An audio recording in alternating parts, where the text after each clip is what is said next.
I think it's important to realize that whole life has a guaranteed premium that they can never ask for more, a guaranteed cash value that once it's there, it's yours, a guaranteed minimum interest rate that you're earning, right? And a guaranteed death benefit.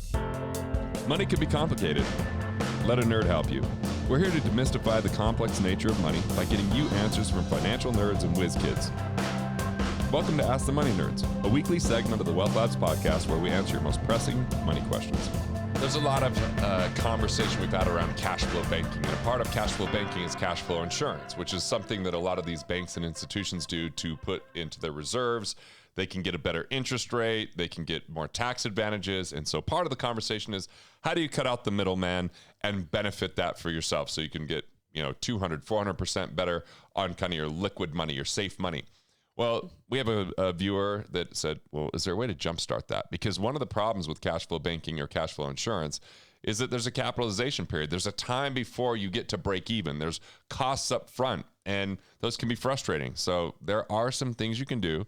We'll let Chief of Staff Stolba ask the question, and I'll give some answers. Yeah, it's a pretty straightforward and short question today, but it comes in from Chris, and he says, in regards to the cash flow banking, can a policy be jump-started at the beginning with a lump sum and then monthly premiums thereafter?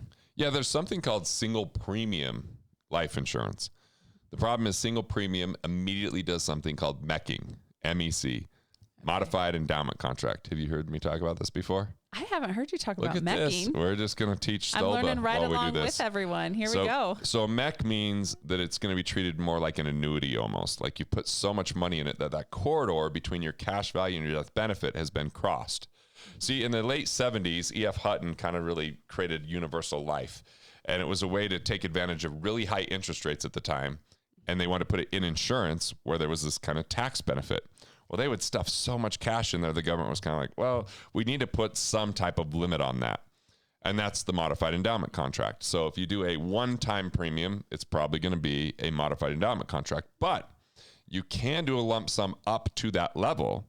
Okay. And then there's something called PUA or paid up additions. Paid up additions. Yep. You can put extra cash above and beyond the base, the base policy. And that goes up to that modified endowment contract. But typically, if you max that out from day one, you're kind of paid up after 7 years. It's called a 7-pay test. Okay. So yeah, modified endowment contract. I once did this with one of my policies by putting in too much money. I hurried and took that money back out before it became official.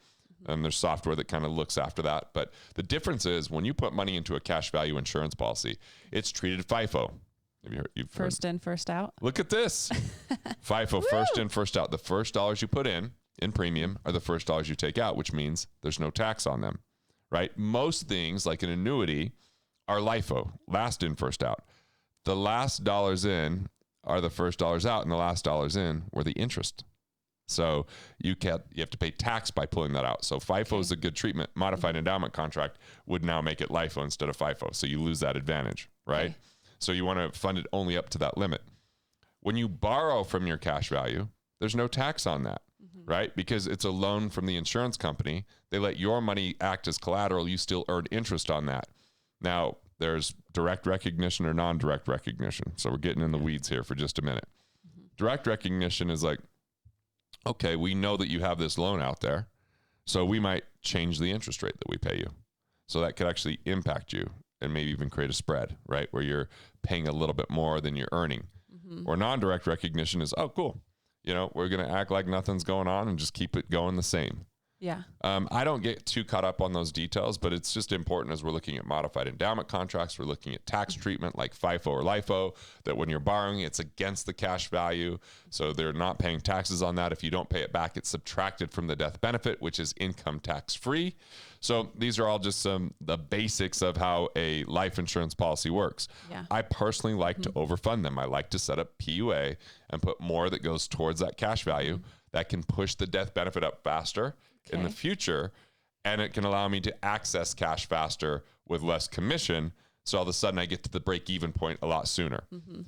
I was talking to Justin, who's a Wealth Factory member yesterday, and I was doing a podcast with him. He's like read everything that I put out there, and he's loving everything. But, he was saying that his brother, who's an attorney, was like, I don't like whole life. And it like shocked him because he just did. He goes, why wouldn't he like it? I'm like, well, I first learned that whole life was a hole that you throw your money into.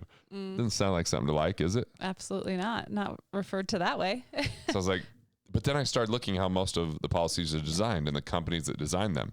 Most of them take so long, 10 years, some are as bad as 20 years to break even. Can you imagine?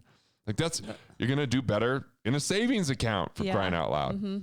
So we have to find the right types of companies, which I prefer mutual companies that are owned by the policyholders versus stock companies, which are owned by the stockholders. So when there's a distribution, it just goes to the policyholders, not to the stockholders and the policyholders. That's one thing I look for. That's a really good thing to know. Right. The next thing I'm looking for is what are their PUA provisions? Can I put a little bit in and put more in later, or is it fixed from the time that I start? That's another thing I'm going to consider. I'm looking at, multi-billion-dollar companies or trillion-dollar company like Mass Mutual that I have a policy with. So I'm looking at those factors. So I want to see really early cash value, but I want to see long-term healthy performance.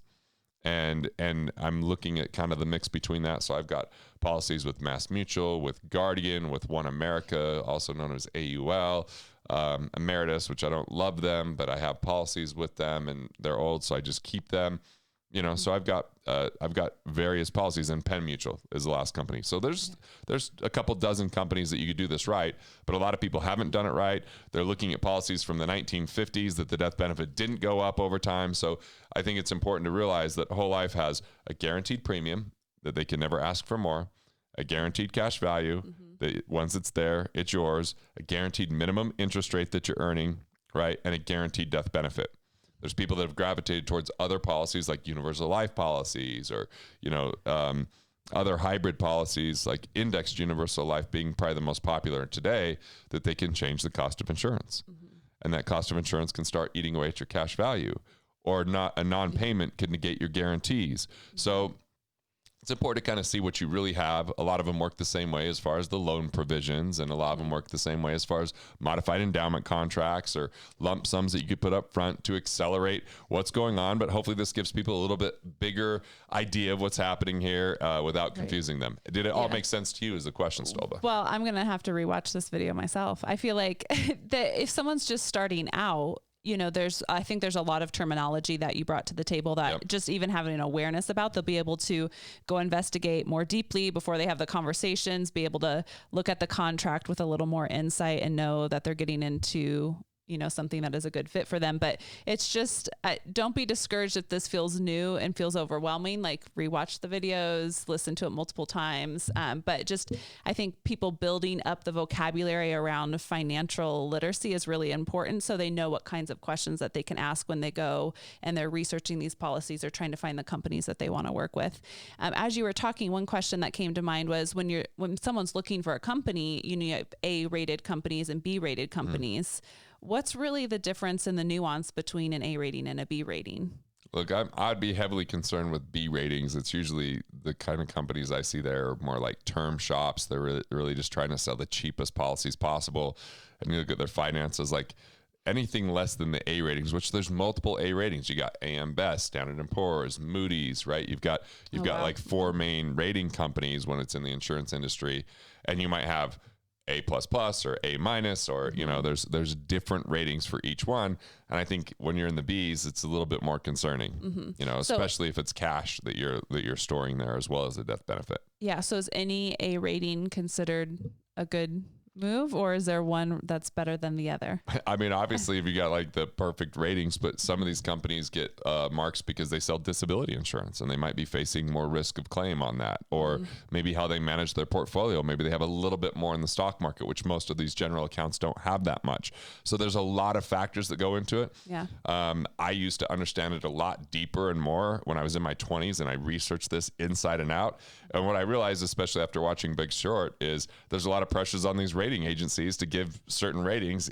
Otherwise they take there's this underlying kind of competition there that might not give us the accuracy that we're looking for. So you can only rely on those to a certain degree. But I'm saying if we're in, I don't care if it's B+, I want only A ratings across the board, even if it's A- here or there. I want to know maybe why that's happening. And I want to warn people against only looking at how illustrations perform, because I just see, policies that they show an interest rate that's fairly high as if it's going to be that every single year, and it's not. So they go, oh, I could have millions of dollars in this. That's what I was shown when I was 18 with the VUL. It's a variable universal life that's got separate accounts that are like mutual funds. And they showed me 18%, which is totally illegal. But the 90s was awesome. So there's like, oh, this could keep going forever. Then 12% is the top that they can show you, which is still a pipe dream because it's not the 90s anymore. And we haven't seen those kind of returns in the market. And what they should have showed me was 6 to 8%, which totally fundamentally changed because the insurance costs eat up a lot of that, and it doesn't do nearly what it was supposed to do. So from going from being a multimillionaire to having something completely fail because it was all with baseline commission, which was all commission premium versus overfunding. And I know that, you know, some of these insurance agents don't want to overfund because they just want to get paid as much as they can, but I'd rather see them do what's right and get paid a little bit less and just help more people. Right. I'm right there with you. All right. So we've talked about, could you kind of kickstart a cash flow insurance or a cash value policy? We've talked about MEC. We've talked about PUA. We've talked about ratings. I mean, hopefully you're a little bit more informed. Feel free to watch it again, or you can check out the videos I've done that are specifically on cash flow banking just by following the link, or go to cashflowbanking.com where you can kind of research on your own terms and even schedule an appointment complimentary. This is a firm that I endorse, that they've certified with my process, so I know that they're doing it right.